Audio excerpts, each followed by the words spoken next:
G'day, that's Slot Car Guy here, and welcome back to another slot car review. And today it's Carrera's turn, and I've gone Carrera Digital 132 with the beautiful Initial D series. It is the Mazda Rx7 Fc3S, and a huge thank you to Slot Shops who did get this in for me, because these are quite hard to find because they are Asian release. Huge fan of JDM, huge fan of Initial D, so I cannot wait to unbox this and take this for a hoon around my track. So stick around and let's check out Carrera's version of the Initial D Mazda Rx7 Fc3S.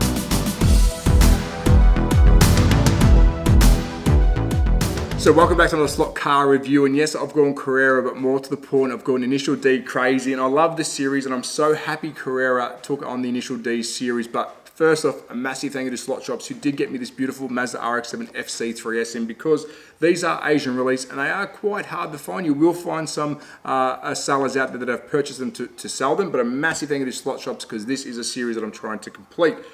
But let's talk about the car. What is it? Well, of course, it's the Mazda Rx7 Fc3S, the older brother to the beautiful yellow version. And of course, that is the FD3S. But let's take a close look, because I'm a huge fan of Initial D. And if you don't know who Initial D is, please Google it. It is a comic, anime, and a movie. And I was a huge fan when I was a young fella. But straight away, this is a digital car, and you can tell by the blue base. But we'll talk about that during the teardown. There is a figure in there, which is the driver. But we'll spin around and let's take a close look at the box art, because I think this is presented really well. And of course, there's the comic book style of the driver and the car itself. And of course, the driver, I'm gonna ruin this, is Rokushi Takashi. I completely said that wrong. And if there's any Japanese viewers out there, what does this say? I'd love to know. I'm going to do a quick zoom in on that. So there we have it. But the part I do like about this car is I'm a huge Porsche fan. I remember reading back in the day, this is very modeled around like a 944 or a 924. So I love how Mazda and Porsche had a very similar looking car. And of course, it's from the 80s. It's got pop-up headlights. Really, really cool. So let's take a close look. There is a pop-up headlight function on this car, and I did say it is the older brother of the FD3S. So let's dive into it and let's see what's inside the box, tear it down, and let's see if we can get this around the track without drifting.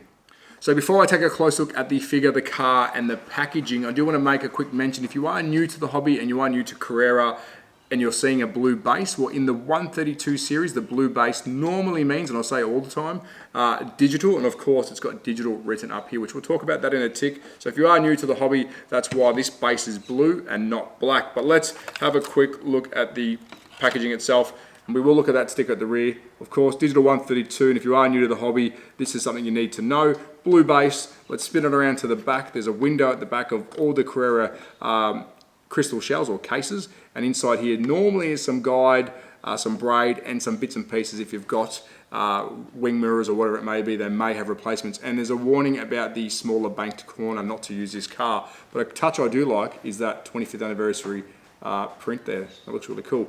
So that's the base and packaging. Let's bring in the figure, which I think Carrera doing this is most definitely one of the best moves, I think, in the hobby at the moment, because that is the driver from the actual anime. This is the driver of the car. I like the way he's posed. It looks very well detailed, and I love taking photos on Instagram, so this is perfect for me. And of course, this is his car, so you can stand him next to his car and take some photos if you may. I don't have his base on. He does have a little base, but you can pose him beside the car, and of course, he's also inside the car. Let's move out of the way and let's look at the star of the show, which is this beautiful RX-7 in this very, very nice white. And straight away, look at those chrome rims. Now, of course, if you haven't seen Initial D, please Google it, because this car is from the series, and that's why it is pretty basic. But this is an absolute stunning looking RX-7. So we'll start around the front. I like that off-centered bonnet scoop. Of course, this is a 13B turbo, and that's just sucking some beautiful air in for it. Pop-up lights, which there is a function that helps with that popping up, and I'll show on the tick. But I love how that is offset like the real car. Let's zoom in on that number plate, which is also offset, which is something that I try to replicate as a young fella. And I think it says Mazda just above that. I can't read that from here. Really good. Of course, basic, but this is what this car looked like in the series. Around to the driver's side, again, they've done a really good job on actually making the model look quite realistic. And of course, he's wearing the same clothing. This is a half-size model, and it's a flooded cockpit. What I mean by that is the cockpit's pretty much black up until under his armpits, and the seats are just popping out above. I'll see if I can go through the front windscreen and show you that. So the detail inside is not that great, but the actual figure himself is really good. Passenger side, of course, is the same as the driver's side. Around to the rear, love this rear spoiler. Nice big gap in the middle. It's like that bathtub effect around the actual rear of the car, and you can see how the actual rear spoiler follows the rear of the car, and I'll try and get a better shot on that. Really, really nice, like a bathtub effect. Of course, twin exhaust at the rear, number plate, which is the initial D 25th anniversary number plate. Another great task is those, I think it's the misters or whatever they're called, the heat elements that make your rear window defrost. I like how you can see those elements. Really, really cool. So there's the car, absolutely stunning. The figure looks really, really good. Let's do a teardown. I won't spend too much time on the teardown because a lot of these cars look very similar. I do want to show this pop-up function, and we'll take a look inside, of course, and now let's hit the track. So I've completed the teardown. All it took was 3 screws to remove the shell and chassis. But before I remove the shell and chassis, I do want to show the pop-up headlight function, which is done by the guide. So once the guide flicks to the left or right, I'll quickly do it, those lights pop up. So it's a mechanical release, and of course, to push them down, you'll hear it lock back down, and if you move the guide, and I'll quickly show you, they pop up again. So if you do put this on your track, and you go to take off and it does a drift, up goes the lights. Really, really cool. But let's take this apart quickly. Up goes the lights as I'm taking it apart.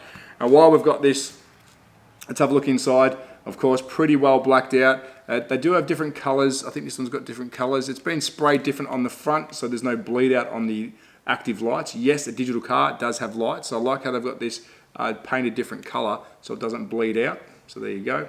And let's have a quick look at that function. I'll click the lights in. Might not click in because the guide's not there. No, it won't. And there's a little plastic release inside there, but you need the shell and chassis together. So that's the inside. Very, very cool. Nice looking shell. I think they've done a good job. But holy moly.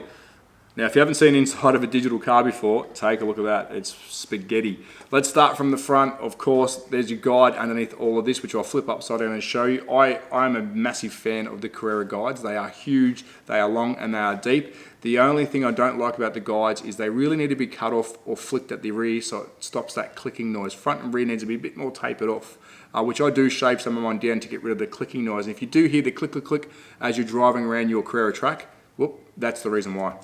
The double braid, obviously 2 fold over bits of braid, so you've got 4 points of contact. Back around to the front, there is your massive digital chip, which is removable by 1 screw. And yes, this is digital, will work on your analog track, but let's flip around upside down.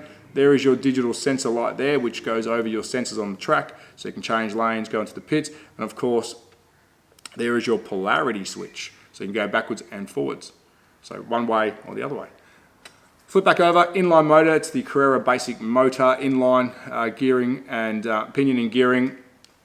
Very basic, very Carrera, works, no issues, why would you change it? Flip it upside down, we've got another magnet, well 1 magnet, sorry, behind the motor here, bar magnet, and underneath the guide, there is another bar magnet in front of the motor, which you can't see because of all that spaghettiness. And of course, a lot of this is running the lights as well. We've got front and rear lights, that's why it's a bit of a mess. So there you have it, and it is a 1-piece chassis, so there's not much you can do to these chassis. They are pretty much as what they are. You can shave the sides out, you can try and find where the body touches so you can stop the body roll, but that's up to you, but I like it how they are. Very, very cool car, so let's put it back together. Let's see if this old beast can get around my track without drifting, because I cannot wait to set a time with it. So, put it back together, let's hit the track and see what time I can get with the old school baby RX-7. So before we jump into the hot lap, I thought I'll show the quick function of the pop-up lights. And of course, I've just put the car down. As soon as you give it a little twist, they pop up. So it's when the actual guide twists, up goes your lights. So I'll click them back down. And of course, let's go again. And there they are. And of course, active lights. Look at that.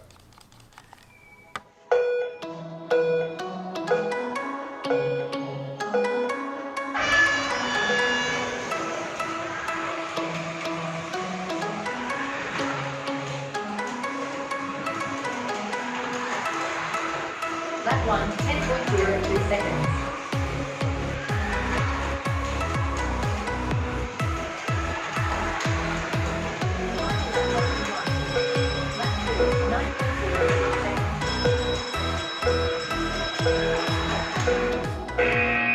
So how did Carrera's version of the Mazda Rx7 Fc3S, the initial D RX-7, perform around my track? Well, I did an 8.82, which is bloody quick for a car around my track, but I'm not surprised because normally Carrera cars run really, really well on my track out of the box.